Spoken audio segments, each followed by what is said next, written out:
Hi everyone!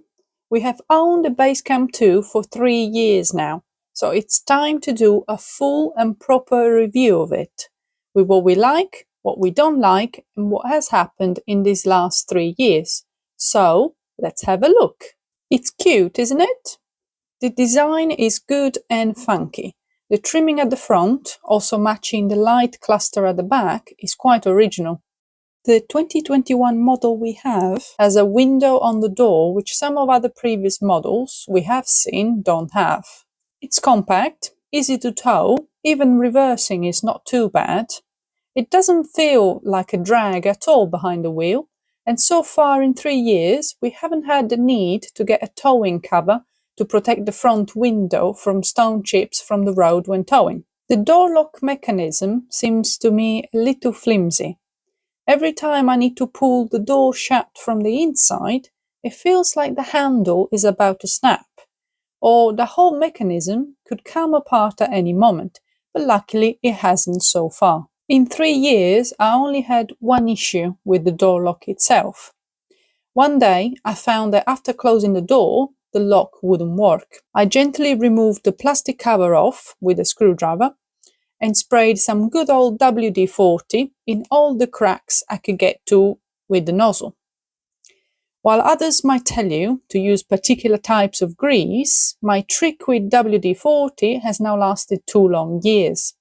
After such a long time, I am finally putting the cover back on. This feels like time to celebrate. The general finishing touches left us a little disappointed.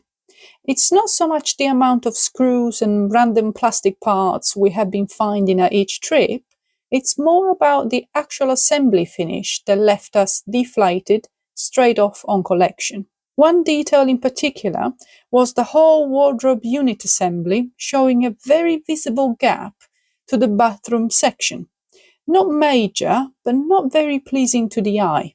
It's always good to have a box of mixed fuses with you.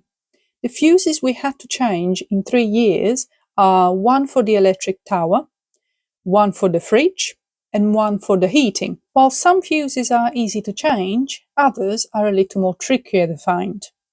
The one I had to change for the fridge was hiding behind the bottom grille on the outside of the caravan, while the one that fed electricity to the kitchen tower was hidden behind a screwed-on panel inside the kitchen cupboard.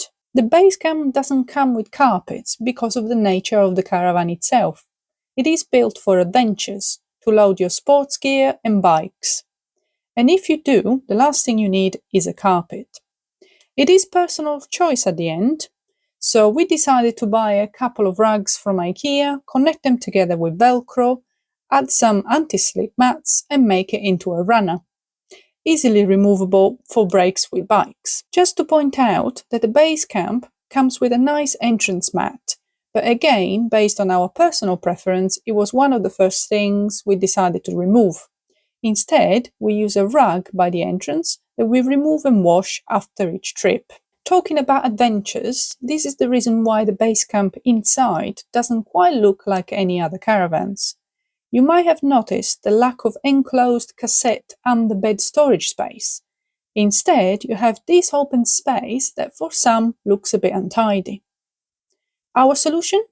A simple valance-type cover attached to each of the bed frames with Velcro and easily removed when needed.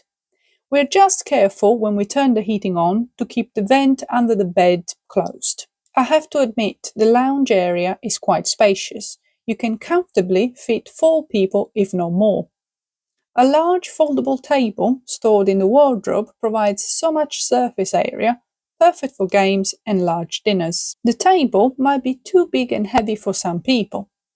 My partner loves it, and I don't so much. But it does a good job, and being a full table, and not one of those standing on one leg, it has been quite useful outside too. It folds away for transport, but my only worry is the potentially wiggle room inside the wardrobe at either side of the table.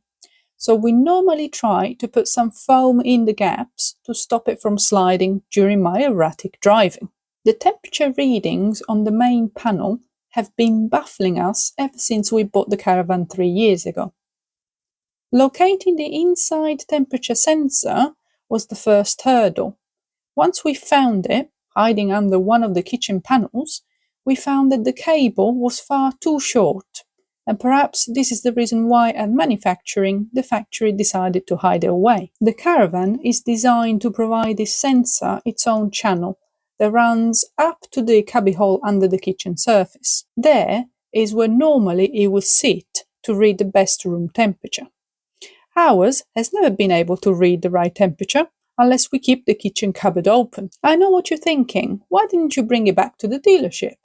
Well, we drove miles to collect, and the option to return for us wasn't there. Having it fixed locally, in the hope it would be covered for, was also something we weren't lucky enough to be supported with. I hope you have enjoyed this video. There is so much to cover, so I hope you will watch out for part 2, where we will continue to talk about our experience in our base camp, talk about issues, positive and negatives, as we move on to other areas such as the kitchen, the bathroom, and outside features. Thank you for watching.